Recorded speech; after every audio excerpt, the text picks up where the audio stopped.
Hey friends, it's Brittany Valadez for BravelyDaily.com. All right, thank you guys so much for joining me for this interview where I chatted with Two Hearts director Lance Hool. Now, you guys may be fans of either The Kissing Booth or Riverdale, so you definitely know the film's two lead stars, yes, Jacob and Tiara. All right, before we get into that interview, I just want to remind you guys of a couple of things. First of all, if you like this video, please make sure to give it a thumbs up and subscribe by hitting that little button in the corner of your screen. Also, don't forget to hit that notification bell so you can be notified each time that I upload a video to this channel. And last but not least, make sure to follow me on social media. It's just at Brittany Valadez everywhere. And I will put all my social accounts in the description box below. Okay, let's get started. Hey Lance, it's so nice to meet you. I loved your film and I am so excited to chat with you in this interview. Okay, first questions first. Well, we know this movie is based on a true story. How did you hear about the story? My brother met them, and quite by accident. I mean, they usually sat on a table where he sat, and so when they got there, they were like, "Oh, you're like on our table," kind of thing. But they become friends, and they heard the story actually through another couple that was friends of theirs. And so when he heard it, then he checked it out with them and said, is this really true? This happened? And they said, yeah, it happened. So he came back to me and he said, this is a story that we should absolutely make. And I was like, oh man, how do you do that? It was a long script writing process. And I think we got it, I think we got it. Now, fans, they can be loving, but they can be harsh sometimes. Now, fans were wondering, how did Jacob go from The Kissing Booth to Euphoria to Two Hearts? Some question, hey, is he sticking only to teen films? What are your thoughts on this whole situation? My niece, who's also from Mexico, Carla Hool, she does Narcos, she does all those shows. She did the casting for us. And so we were looking, I didn't want any names, none, because that way you get much more engrossed in the movie because, that's Brad Pitt playing that part, No, it's somebody you haven't seen. So she brought in, like Adan, who's terrific in it. And then she brought in just about every guy in Hollywood and every girl in Hollywood. And so when Jacob came in, he was, this is a funny story. I mean, he basically did the part, did the audition, did it very well. But I denoted a little bit of an accent, and I said, yeah, stay around, I want to talk to you. And we did. We had lunch, and I was like, asking him, well, you're Australian. And he said, how did you know? Well, I'm Paul Hogan's partner. We did Crocodile Dundee, and The Cup and all these movies. And he said, wow, did I lose the part? And I said, no, you did it fine. I mean, I don't think very many people would say, oh, he can't speak American English. And I said, well, what are your plans? And he said, well, look, I want to be an actor. I want to be, meaningful. And so my parents gave me a round trip ticket from Brisbane to come here, but with a condition, and they gave me money, but with the condition that when I got down to $200, I would go back.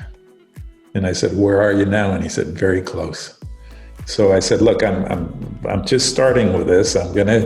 But if you've got the part, but I'm gonna be a while to do this because I've got to put all the movie together. And so if you need money or you want to stay in my house, you can stay in my house because I'm not going to be there because I'm going location scouting and all of this. And so when we came back, which was about 3 months later, we called him in to read with the 5 girls that were chosen, that I've chose. And, Tira and him were magic, and we put it in there. So I said, man, you didn't leave and you didn't call and you didn't stay in my house. What happened? He says, oh, I did this little movie and I don't even want you to see it because it's just a little tiny thing for Netflix. We did it in South Africa, very cheap, and that was The Kissing Booth. So it was, so, you know, and then from there, you know, he got Euphoria, but no, he did this first. And, you know, but all good things take a while. So it took us a while it's a movie. It's not, you know, for Netflix. It's a real movie that goes on the big screen. It's shot in anamorphic and you know, we made a big picture. So he had to wait for it. And I'm glad he did. And now, you know, people know who he is. So when you see him, it will be, oh, that's Jacob playing Chris, which was not the intention at the beginning. But, you know, it was for you to discover somebody new, like, you know, the first picture that Patrick Swayze made or whatever, you know.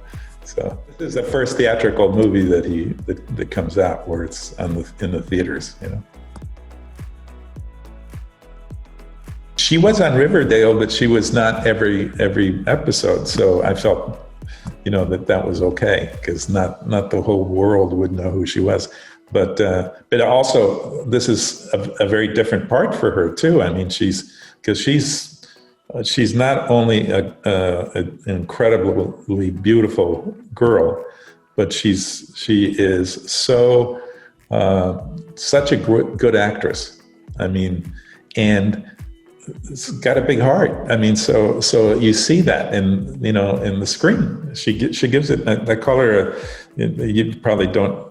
It's before even my time, but there was an actress called Greta Garbo that was huge from Sweden, and she's half Swedish, so I call her the young Greta Garbo. You know, she's just a fabulous actress and great looking and just tremendous and very professional. I mean, just tremendous.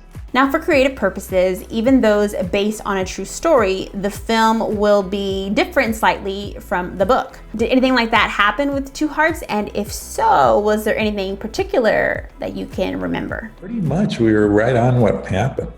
Pretty much, I mean, to the doctors, what they said, and, you know, and to the friends. I mean, we pretty dead on, you know. I don't think that there's anything that we invented. You know, we just put it in the right context, if you know what I mean. It's like the first writer that we commissioned to go out and meet with the families, he came back with a long, you know, sort of more of a documentary. But so we didn't want that. But it was, no, I can't think of anything that I said, you know, let's amp this up, because it didn't need anything to amp up, you know. It's like we just wanted to be really realistic, and that's, you know, and make you feel, you know, the whole weight of the movie. Now, with it being 2020 and a pandemic going around, many films have been affected by this. How did the pandemic affect the release of Two Hearts? You know, we obviously we've been waiting, you know, like everybody else. But when we decided to plant the flag on October 16th, we're staying. I mean, we made the commitment, and we think that there, you know, it's. I have a lot of respect for our exhibitors, and you know, this is a movie that, if ever there was a movie that hits the times right, it's this one. And I think that our job now is to get people to go see it, because I think they're gonna not only like it, but feel good about what, you know, their lives are. So now how it's affecting us. Well, for instance, we were all set to go in Australia, but Australia's in a lockdown. So, you know, we're gonna either have to go on VOD or some other way, but which is a shame, because, you know, they've been waiting for this movie. So it's like, and all over the world, and Universal has taken it out the rest of the world. So every territory is like, you know, France is having a resurgence.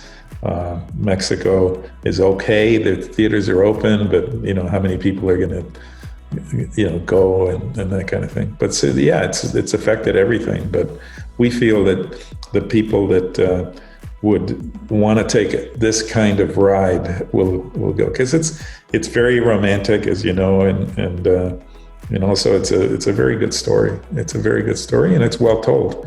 And the actors are phenomenal. The music is phenomenal. I mean, when that song comes over that cemetery, I don't know if you got chills. Now, was there anything interesting that happened on set, or something that you'd like us to know?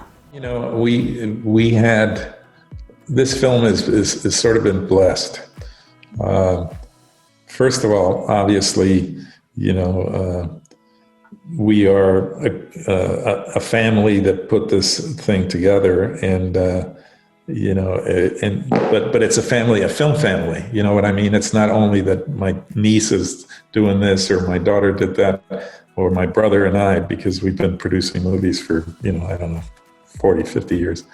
But it's the family that we put together. I mean, the actors and the cinematographer, Vincent de Paula, is a Spaniard, this is his first big movie, but his talent is superb.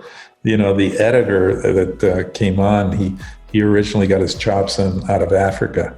And everybody that worked on this movie, when they read the script, they had to do it. That was the whole thing. So it was a love fest. And the only thing I could leave you with is, in the Hawaiian lore, the turtle is the highest thing that you can come back as, because they believe in reincarnation, but to an animal. So if you come back as a turtle, that means you are really special. And the last scene in the movie was the last scene we shot, and when Chris is on the beach. And sure enough, part of the crew wanted to shoo off this giant turtle that was in the shot. And I don't know if you noticed it, but next time you see it, look for that turtle, because it was there, and it wouldn't leave. And I didn't want it to leave, but once, when they tried to shoo it, it didn't leave. It stayed there, and it left when we finished. Lance, thank you so much for taking time out of your day to chat with me. I absolutely appreciate it. And of course, I, as well as everyone else, are looking forward to the release date of Two Hearts, which will come out in October. All right, fans, of course, I absolutely recommend you check out the film Two Hearts. You will not be disappointed.